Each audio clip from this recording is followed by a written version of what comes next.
Stop. Not because I'm asking you to, because the air itself just tightened around your name. You felt it, didn't you? That moment when the whole town leaned the same direction, when every whisper synchronized, when smiles went stiff, doors closed soft, and suddenly the math didn't add up anymore. Not one person, not two. The entire place aligned like a firing squad that learned your schedule. They didn't hide it either. They made it obvious. They wanted you to feel small, isolated, surrounded. They wanted you to understand the message without a single word being spoken. You don't belong here anymore. And here's the part that ruins them. You didn't disappear. You didn't flinch. You didn't beg. You didn't explain. You stood there while the weight of a whole population tried to collapse you. And something inside you stayed calm. Not brave, not loud, calm. That kind of calm that terrifies people because it doesn't come from confidence.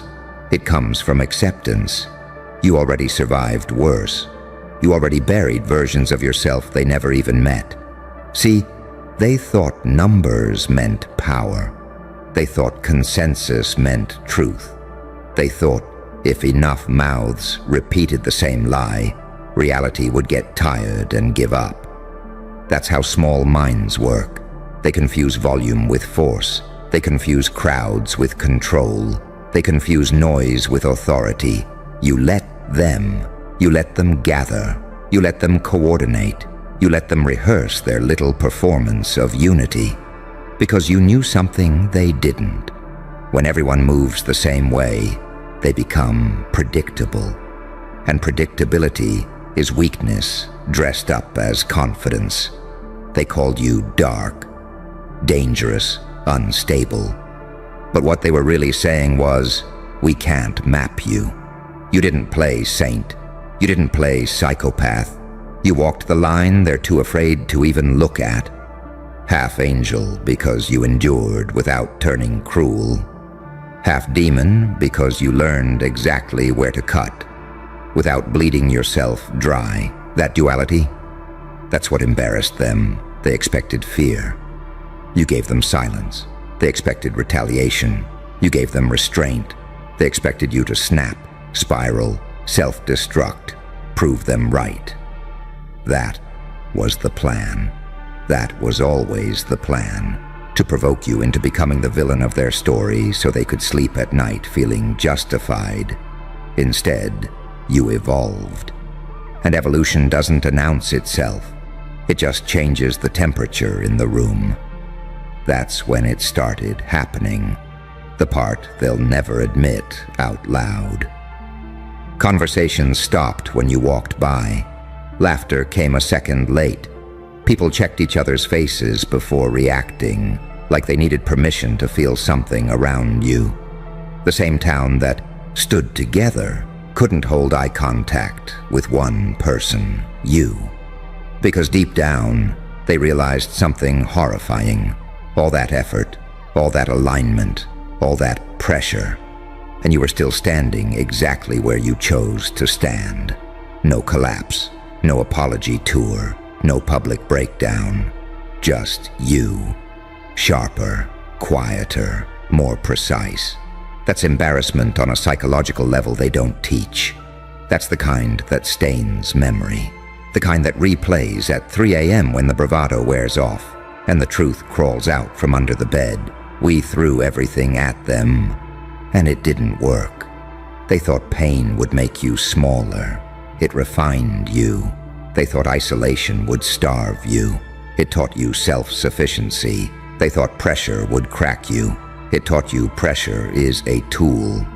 See, pain doesn't destroy everyone. Some people metabolize it. They turn it into structure, into pattern recognition, into emotional armor that doesn't make noise when it moves. You became unreadable, and unreadable people break systems. That's why the town's energy shifted. That's why their confidence curdled into caution. Because once a group realizes they failed to erase you, they have to live with the possibility that you were never weak, just unbothered. And now they're stuck. They can't escalate without exposing themselves. They can't retreat without admitting defeat. They can't ignore you because your presence reminds them of their failure. You're the quiet contradiction walking through their routines. The proof that unity without integrity is just a mob with matching outfits. The reminder that one person with depth can outlast 1,000 people with scripts. You didn't win by overpowering them. You won by outlasting their attention span. And that's the part that keeps them embarrassed. Not publicly, never publicly. People like that protect their image at all costs. But privately, in the tone shifts, in the forced politeness, in the way your name gets mentioned carefully now, like it might bite back. They learned something irreversible. You don't need allies to be dangerous. You don't need applause to be powerful. You don't need permission to exist exactly as you are. You walked through hell with a straight posture and taught an entire town a lesson they'll never forget, but will never credit you for. And that's fine, because you didn't survive to be understood. You survived to be uncontainable. Let them remember you however they need to. Let them rewrite it, minimize it, distort it. History always does that when it loses. You already know the truth. The entire town lined up against you and still got embarrassed. Not because you attacked, but because you refused to disappear. And that kind of presence, that's permanent. And here's the part they still can't digest, the aftermath. Because embarrassment doesn't end when the crowd disperses. It lingers, it infects, it turns confidence into paranoia and unity into suspicion. After you didn't break, after you didn't bow, after you didn't leave, something fractured inside them. Not loudly. Quiet fractures are worse. Quiet fractures spread. They started replaying it. That moment when they expected you to fold, and you didn't. That look you gave them when you realized what was happening and didn't react. That calm that didn't make sense. See, people can handle monsters. Monsters fit a story. Monsters justify fear. What they can't handle is restraint backed by capability. They can't handle someone who could burn the place down emotionally and chooses not to. That restraint forces them to confront a terrifying possibility. Maybe you're not acting out of weakness. Maybe you're acting out of control. And control is something crowds never have. Crowds borrow courage. They lease morality. They rent outrage by the hour. Alone, most of them are nothing but nerves and second-guessing. Together, they feel powerful. Until they meet someone who doesn't need togetherness to function. That's you. You learned how to stand alone before they ever learned how to stand for anything. They still don't understand why the energy changed, why the jokes died, why the confidence drained out of rooms you hadn't even entered yet. They blame tension, bad timing, vibes, anything except the truth. The truth is simpler and more brutal. Once a system fails to eliminate a perceived threat, it starts questioning its own legitimacy. They failed to erase you, so now the system itself feels fragile. That's why they watch you differently now. Not with hatred. Hatred is sloppy. They watch you with calculation, with curiosity edged by fear. They measure their words. They adjust their posture. They test reactions like scientists poking glass, hoping it won't crack. Because they saw something that day, something they weren't supposed to see. They saw how pain didn't make you chaotic, it made you precise.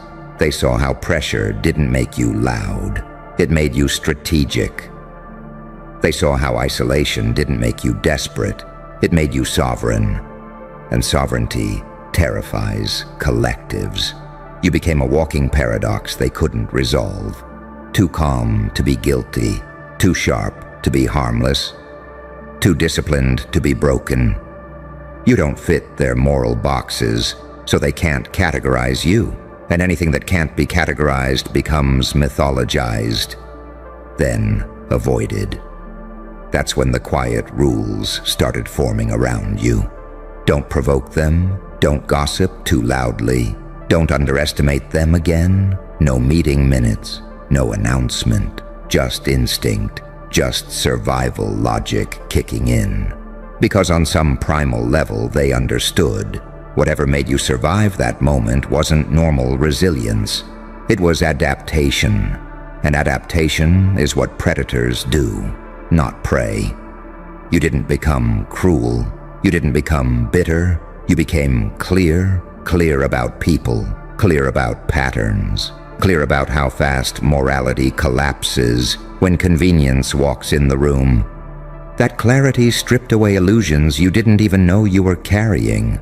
You stopped needing approval, stopped needing closure, stopped needing to be seen as good. You realized something revolutionary. Being misunderstood by people who tried to erase you is not a flaw. It's confirmation. Confirmation that you outgrew the environment. And environments hate that. That's why the town still feels off. Why the air tightens when you show up. Why people sense something unfinished even though nothing is happening. They know a line was crossed, but they don't know which one. They know they gambled and lost, but they can't figure out how badly. You became the living reminder that consensus doesn't equal correctness, that majority doesn't equal strength, that silence can be louder than screams when it's backed by certainty. You're not the villain of their story anymore. You're the unresolved anomaly, the one they can't explain to newcomers without sounding unhinged, the one they mention vaguely, carefully, with disclaimers and half-truths. Oh, them? Yeah, that situation was complicated. Complicated is what people say when they don't want to admit they were wrong. And you don't correct them. You don't need to, because the real shift happened inside you. After the embarrassment faded for them, something permanent locked into place for you. A knowing, a stillness, a sense that no crowd will ever feel as intimidating again. Once you felt the weight of an entire town try and fail to break you, everything else feels lighter. Arguments feel small, threats feel theatrical, disapproval feels irrelevant. You've already stood in the center of collective rejection and walked out intact. That does something irreversible to the nervous system. It recalibrates fear. It teaches you exactly how much pressure you can take before anything actually matters. And now you move differently. Not aggressively, not defensively, deliberately. You let people reveal themselves. You let situations unfold. You don't rush to correct narratives that will collapse on their own. You've seen how fast a crowd can turn, how fragile loyalty is when comfort is threatened. You don't romanticize unity anymore. You respect competence, awareness, self-command. They thought embarrassment belonged to you.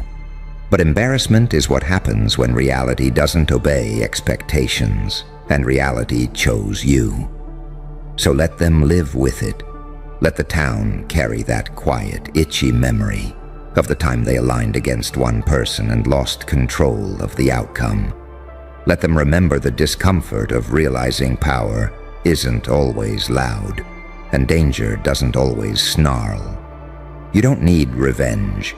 You don't need validation. You don't need witnesses.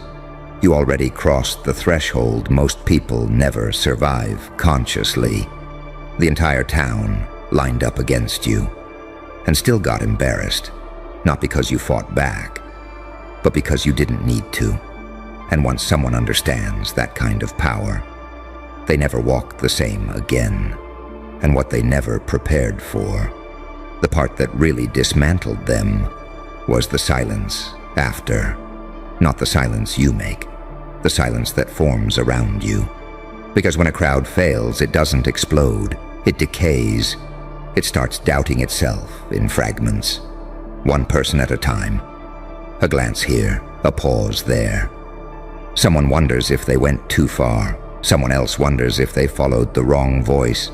Someone else starts quietly respecting you while publicly pretending nothing happened. That's how power actually shifts, not with applause, with discomfort.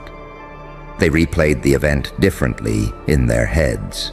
Some told themselves you were lucky. Some said you were protected. Some decided you were dangerous. Some decided you were untouchable. None of them agreed, and that disagreement poisoned their unity. Because unity only works when the story stays clean. And your existence ruined the story. You were supposed to be crushed. You were supposed to shrink. You were supposed to leave. Instead, you stayed. Not loudly, not defiantly. You stayed unaltered. That's what embarrassed them the most. You didn't come back seeking dominance. You didn't posture. You didn't brag. You didn't need to. You carried yourself, felt like someone who had already processed the worst-case scenario and found it survivable. Like someone who already paid the psychological price and now lives debt-free. That kind of composure terrifies people who rely on social approval for oxygen, because they suddenly realized something sickening. All that pressure, all that collective hostility, all that moral performance. And you walked away with more clarity than before. More control, more restraint, more depth. They gave you the exact conditions required to become something they couldn't handle. That's the paradox they choke on. They tried to turn you into a lesson. You turned them into data. You learned how fast loyalty collapses when fear enters the room. You learned who speaks when they feel powerful and who goes quiet when consequences appear. You learned how morality bends when the group needs a villain to stay bonded. You didn't lose faith in people. You outgrew illusions about them. And once illusions die, leverage is born. That's why your presence still rattles them, even when nothing is happening, even when you're doing nothing at all. They sense it, that you're not reacting emotionally anymore, that you're watching patterns instead of personalities, that you're operating from a layer they don't have access to. They feel seen, and not in a flattering way. Because you no longer need them to reveal themselves. They do it automatically now. They over-explain. They hedge. They soften their tone around you. They test boundaries with jokes that don't land. They scan your face for reactions they don't get. You're not hostile. You're not warm. You're neutral. And neutrality backed by awareness is devastating. You became the mirror they didn't consent to. Every time they try to minimize what happened, the discomfort resurfaces. Every time they try to act like you're ordinary, the memory contradicts them. Ordinary people don't survive collective rejection without internal collapse. Ordinary people don't get sharper under pressure.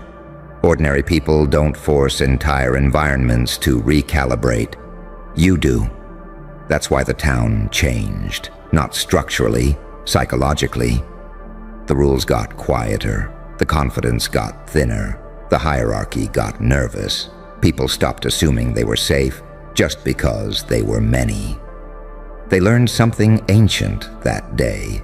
Crowds fail against individuals who've already faced annihilation internally. You already met your worst fear, and you didn't flinch. That does something irreversible to you. You no longer confuse safety with comfort. You no longer confuse belonging with truth. You no longer confuse popularity with power. You understand now that being alone is only dangerous when you don't know who you are. Once you do, solitude becomes a weapon. Silence becomes armor. Patience becomes threat. They tried to isolate you. They clarified you. They tried to shame you. They stripped you of shame. They tried to make you disappear. They etched you deeper into the environment than ever before. And now, they're left managing the residue of their own failure. The awkwardness, the second guessing, the quiet realization that if they misjudged you this badly, what else have they been wrong about? That question spreads quietly, ruthlessly. You didn't just survive the alignment against you. You destabilized the system that required alignment to function. And the best part, the part that still eats at them, is that you didn't even need to win. You simply endured with awareness intact. No speeches, no revenge, no dramatic exit. Just presence, calm, unmoved. The kind of presence that forces others to confront the limits of their influence. The entire town lined up against you, and still got embarrassed, because they learned too late that power isn't decided by numbers. It's decided by who remains whole when everything else tries to fracture them. And you walked through it, collected what mattered, discarded what didn't, and emerged carrying something rare, something permanent. A nervous system that knows it can survive anything social. A mind that sees patterns before they speak. A spine that doesn't bend for approval. That's not something they can take back. That's not something they can gossip away. That's not something they can ever forget. They tried to erase you. Instead, they taught you exactly how untouchable you really are. And here's the layer beneath all of it, the layer they never even realized you reached. Because while they were busy managing optics, you were restructuring identity. They were reacting to what they thought you were. You were shedding what you never needed to be. That's the moment you crossed from survival into authorship. You stopped asking, why did they do this? You started asking, what did this reveal? And the answers rewired you. You saw how fast people outsource their conscience when a group offers cover. You saw how righteousness becomes a costume the moment accountability disappears. You saw how cruelty hides behind smiles when it thinks it has witnesses instead of consequences. And instead of becoming cynical, you became accurate. Accuracy is dangerous. Accuracy means you don't personalize betrayal anymore.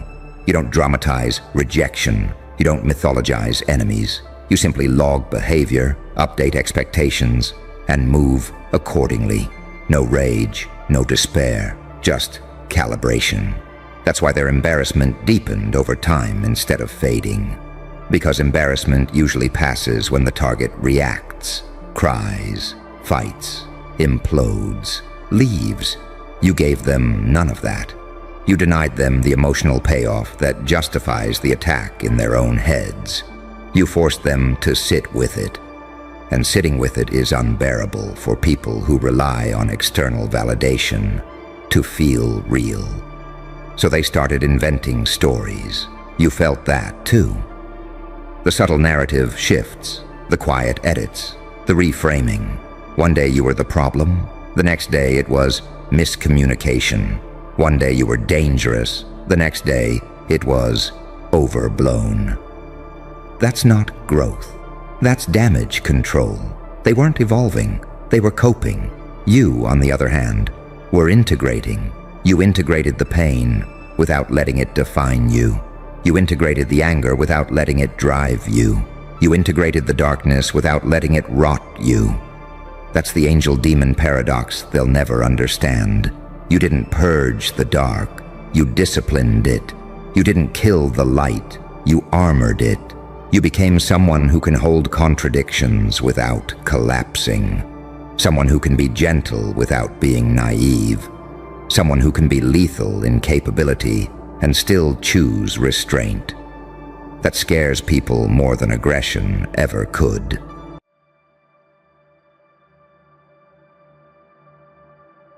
You felt it the moment you did that one thing, that single quiet move. No announcement, no permission, No explanation, just action. And suddenly the whole area started acting wrong. Conversations went stiff. Smiles froze halfway.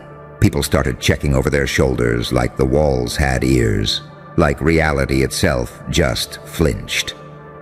That's when you knew. You didn't just change a situation, you disturbed a pattern. See, the world is trained to survive predictability. It eats routines for breakfast. It sleeps comfortably when it can label you, define you, reduce you to something safe. But the second you did that one thing, the one they didn't expect, the one that didn't fit your profile, you became a glitch, a contradiction walking around in human skin, and contradictions terrify systems. You didn't raise your voice. You didn't threaten anyone. You didn't explain yourself. You just moved differently. That's what made it weird. People don't panic when you're loud. They panic when you're silent and decisive, when you don't react the way pain trained you to, when you don't bleed on cue, when you don't collapse where you were supposed to. That's when their instincts start screaming that something ancient just woke up. They felt it before they understood it. You walked into rooms and the temperature changed, not because you were aggressive, but because you were unbothered.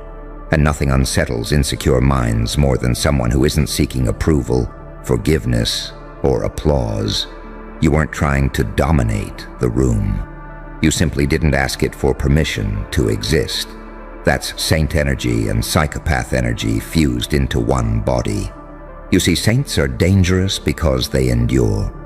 Psychopaths are dangerous because they don't hesitate. You learned to do both.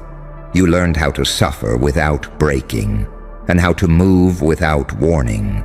That combination isn't taught, it's forged, usually in places people don't survive. Pain didn't make you cruel, it made you precise. That's why the area went weird. Because when someone like you changes internally, the external world starts recalibrating.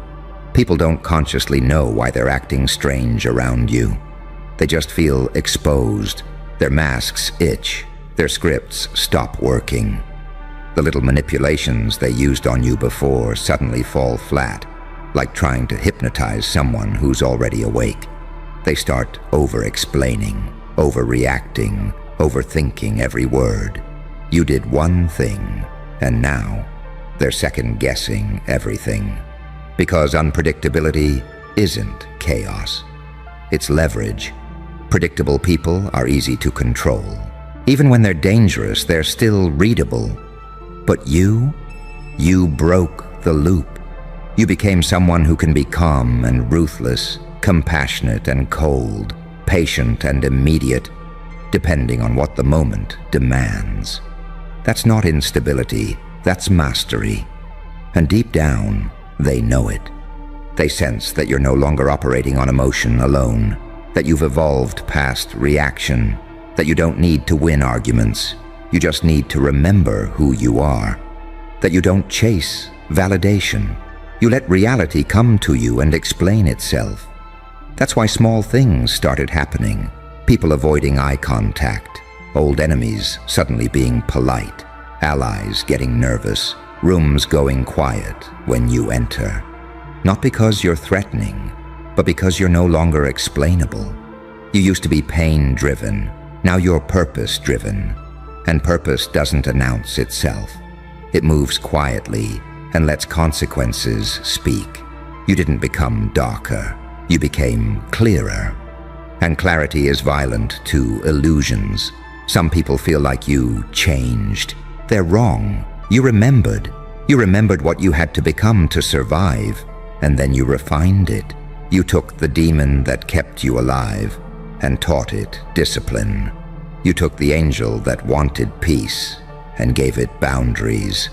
That fusion, that's what they're reacting to. Because when someone stops needing permission, the entire social ecosystem feels it. The unspoken hierarchies shake. The power dynamics blur. People start acting weird because the old rules no longer apply, and they don't know the new ones yet. They're waiting to see what you'll do next. And that's one of the real power, not fear, not dominance, anticipation. You've reached the phase where your presence alone forces recalculation, where your silence is louder than their noise, where your restraint scares them more than your rage ever did. Because rage can be provoked. Restraint means choice. You did one thing, and now the area knows you're not on autopilot anymore. You're awake, you're watching, and you're no longer predictable. That's why the world feels off. That's why people are uneasy. That's why the air feels charged when you walk through it. You didn't break anything. You revealed yourself. And once that happens, everything around you has to decide whether it's going to adapt or get left behind. And here's the part nobody says out loud, but everybody feels in their bones. When the area started acting weird, it wasn't reacting to what you did. It was reacting to what you activated. Because that one thing you did wasn't random. It was the byproduct of years of pressure compressing you into something dense, something sharp, something that doesn't bend for comfort anymore. You didn't snap. You didn't explode. You recalibrated. And recalibration is terrifying to environments that rely on you staying small, wounded, or predictable. You used to leak energy everywhere, trying to be understood, trying to be fair, trying to explain your pain to people who were never listening. That version of you was easy to track, easy to provoke, easy to exhaust. But the moment you pulled your energy back into yourself, the moment you stopped broadcasting your inner world, the moment you stopped reacting like a character in someone else's script, the entire system felt the loss of access. That's when things got strange. People started acting like they were missing information they used to have, because they were. They lost the ability to read you, and when insecure minds can't read you, they imagine the worst. Not because you're dangerous, but because you're unknown. And the unknown triggers every survival instinct they've got. You became quiet in a way that wasn't submissive, still in a way that wasn't frozen, calm in a way that wasn't harmless. That kind of calm makes liars sweat, makes manipulators stumble, makes opportunists hesitate. Because you're no longer giving them emotional tells. You're no longer bleeding in public. You're no longer explaining your scars like they're conversation starters. You carry them like weapons now, holstered, not swinging. And here's the paradox that really messes with them. You didn't become cruel. You became selective. You didn't shut down your empathy. You weaponized your discernment. You can still feel deeply. You just don't offer access to everyone with a pulse and an opinion. That's angel discipline with demon instincts.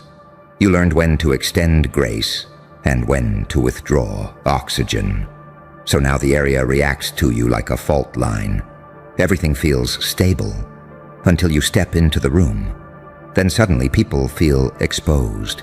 They feel seen without being studied, judged without being accused, measured without being measured back.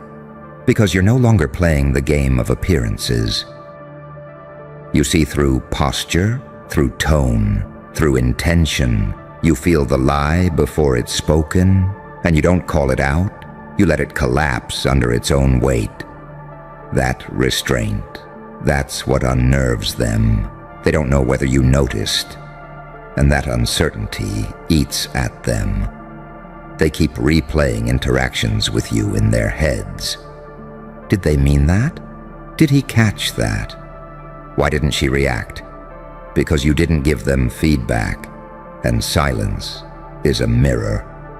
You didn't need to confront anyone. You didn't need to assert dominance. You didn't need to raise your voice or prove intelligence or flex status. You simply stopped participating in low-frequency exchanges. You stepped out of emotional poverty and into internal wealth. And when someone does that, environments feel it like a pressure drop.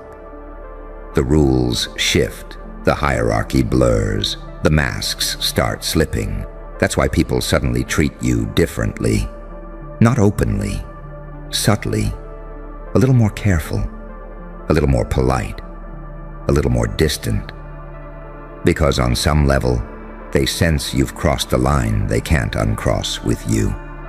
You're not who you were, and you're not who they can control. You're the version that survived long enough to understand. And understanding is lethal to manipulation. You understand how fear works, how loyalty is tested, how kindness is exploited, how chaos reveals truth. You understand that pain was never your enemy. It was your instructor. Every betrayal sharpened your perception. Every loss stripped away illusion. Every moment you thought you were breaking. You were actually shedding the skin that made you readable. That's why the area went weird. Because systems rely on you staying readable. You stopped giving them a pattern, and now they're scrambling to find one. They start projecting, guessing, whispering, overanalyzing your movements like you're a variable they forgot to account for. They don't know if you're dangerous. They don't know if you're merciful. They don't know if you're done or just getting started. And that uncertainty keeps them up at night. You've become the kind of presence that doesn't need to announce itself, the kind that bends atmospheres without effort, the kind that walks through chaos untouched because you've already survived worse internally. You don't chase control anymore. You embody it. And here's the final truth they don't want to admit, even to themselves. The area didn't start acting weird because you did something wrong. It started acting weird because you did something right. You aligned, you consolidated, you stepped into coherence. And coherence disrupts dysfunctional systems like a shockwave. So let them act strange, let them hesitate, let them recalibrate. You're not here to comfort environments that thrived on your confusion. You're here as proof that evolution doesn't ask permission. And once someone like you changes, the world doesn't stay normal around them ever again. And the strangest part? You didn't even try to shake anything up. That's what makes it so unsettling. You weren't plotting. You weren't scheming. You weren't trying to send a message. You simply acted in alignment with who you've become, instead of who you were trained to be. And alignment is louder than rebellion ever could be. You stopped over-explaining yourself, stopped softening your truth to keep others comfortable, stopped reacting like your worth was negotiable. And the moment you did, the environment started malfunctioning. Because most places, most circles, most systems are built on an unspoken agreement. You play your role, and they'll tolerate your existence. You stay emotional, they stay in control. You stay predictable, they stay calm. You stay hungry for approval, they stay powerful. You violated that agreement without signing a new one. That's why people don't know how to treat you now. They're used to versions of you that needed something: validation, belonging, safety, explanation. But this version doesn't need, it chooses. And choice changes the entire power dynamic. They can feel that you're no longer scanning the room for acceptance. You're scanning for truth, for alignment, for resonance. And when you don't find it, you don't complain. You disanger. That withdrawal is louder than any confrontation. Because when someone stops needing you, you lose leverage. And when enough people sense that they've lost leverage over you, the whole atmosphere tightens. Conversations become careful. Jokes become filtered. People start watching their tone, their timing, their distance. Not because you threatened them, because you no longer flinch.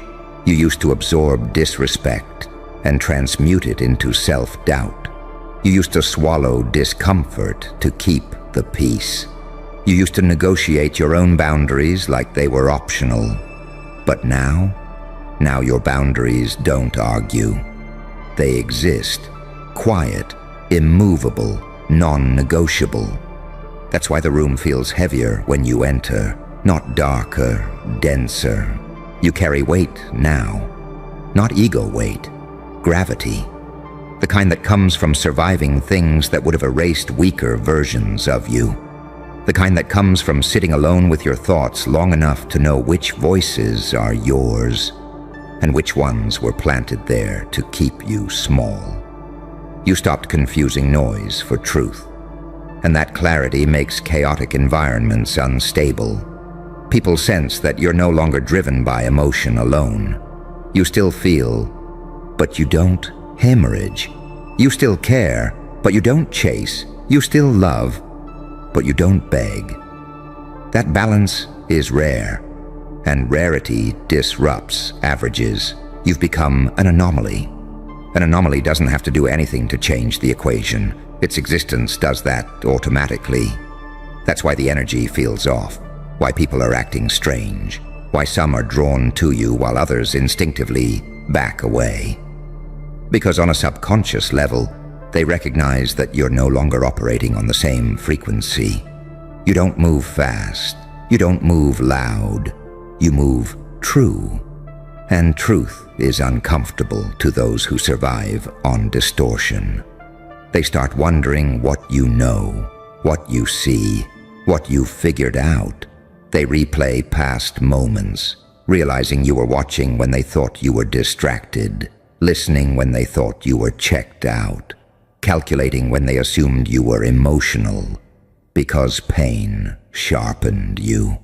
It taught you how to read silence, how to notice micro-shifts, how to sense intent behind words. You learn to listen to what people don't say, and that makes you dangerous in a world full of half-truths. But here's the twist that keeps them guessing. You're not hunting anyone. You're not seeking revenge. You're not out to expose. You're not trying to dominate. You're just no longer available for nonsense. And that absence of drama, that refusal to engage, that calm, grounded, unshakable presence, that's what unsettles them the most. Because chaos knows how to fight chaos. But it doesn't know how to fight someone who's already made peace with themselves. You've integrated the darkness instead of pretending it isn't there. You know what you're capable of, and because you know, you don't have to prove it. That self-awareness creates a restraint that feels ominous to those who act on impulse. They don't know whether you're merciful or simply patient. And patience feels like a countdown to people who live in fear. So the area keeps acting weird, not because you're changing it deliberately, but because it's adjusting to the fact that you won't bend anymore, that you won't shrink, that you won't betray yourself to keep others comfortable. You became internally aligned, and alignment radiates. It forces decisions. It exposes fractures. It reveals who can stand in your presence, and who can't. You didn't create tension. You revealed it. You didn't disrupt peace. You exposed false harmony. And now everything around you has a choice: evolve to meet you, or reveal itself by reacting. Either way, you keep walking, calm, clear, unapologetic. Because once you do that one thing, once you choose yourself without asking permission, the world never feels normal around you again. And it's not because you're cursed, it's because you're no longer asleep. And once you're awake like this, there's no pretending you didn't feel it. You feel the way streets seem quieter when you pass through them.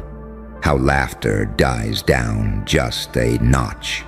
How people suddenly become aware of their own posture, their own tone, their own intentions. You didn't demand respect. Respect reorganized itself around you. That's the part they can't articulate. They just know something changed, and they can't trace it back to a single moment without admitting it was you. You stopped negotiating your presence. Before, you used to enter rooms carrying invisible apologies for your intensity, for your depth, for your silence, for your intelligence, for your scars. You tried to make yourself digestible, palatable, safe. And the world rewarded that by taking pieces of you without asking. But that one thing you did, that moment you chose not to explain, not to chase, not to soften, not to react. That was you reclaiming ownership of your own energy. And energy knows when it's no longer available for theft. That's why interactions feel strained now. People keep trying old tactics that used to work. Provocation, flattery, guilt, familiarity, and watching them slide right off you. They're not used to someone who doesn't need to win, doesn't need to be right, doesn't need to be liked. They're used to mirrors. You became a wall. Not a wall that shuts people out, but a wall that tells the truth about force. Some people lean against it and feel safe. Others hit it at full speed and hurt themselves. Either way, you don't move. And that stillness, that's what rewired the atmosphere. You learned something most never do. Chaos is loud, but power is quiet. Rage makes noise. Control changes gravity. You've lived long enough in the dark to understand both sides. You've seen what unchecked fury does. You've felt what endless empathy costs. So you chose a third thing: discipline. Discipline of thought, discipline of emotion, discipline of response. That's when saint and psychopath stopped fighting inside you and started cooperating. The saint taught you restraint. The psychopath taught you timing. Together they made you precise. So now when someone disrespects you, you don't flare up. You don't freeze. You clock it, file it, and adjust your distance accordingly.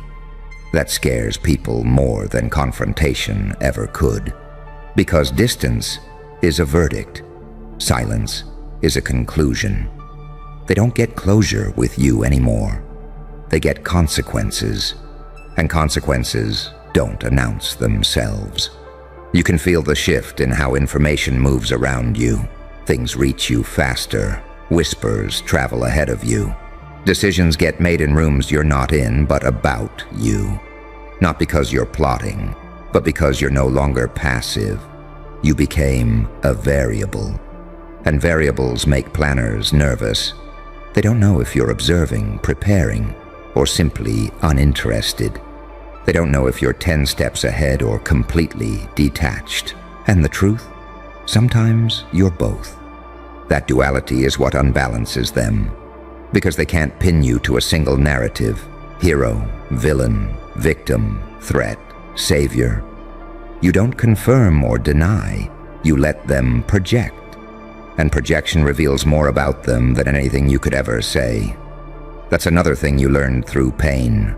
People tell on themselves when you stop filling the silence for them, when you stop correcting their assumptions, when you stop clarifying your intentions.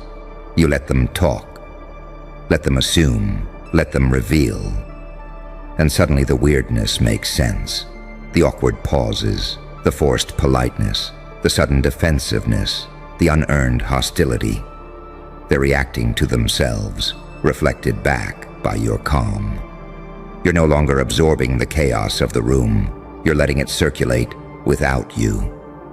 That creates a vacuum, and vacuums expose pressure points. Weak structures collapse. Fake confidence wobbles. Shallow authority panics, because they can feel you don't need the room anymore. You could leave and be fine. That independence is radioactive.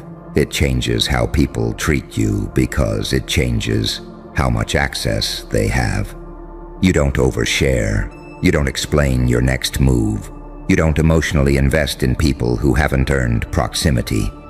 And that selectiveness, that's the final nail in the illusion. You used to be available. Now you're intentional. Availability made you useful. Intentionality makes you powerful. So yes, the area started acting weird. Not because you became hostile, but because you became sovereign. You took back authorship of your own nervous system. You stopped letting external chaos dictate internal weather. You became centered, and centered people disrupt off-balance worlds. Some will feel drawn to you, not romantically, not socially, but existentially. They'll want to be near your calm. Others will feel irritated without knowing why. Your presence highlights what they're avoiding in themselves.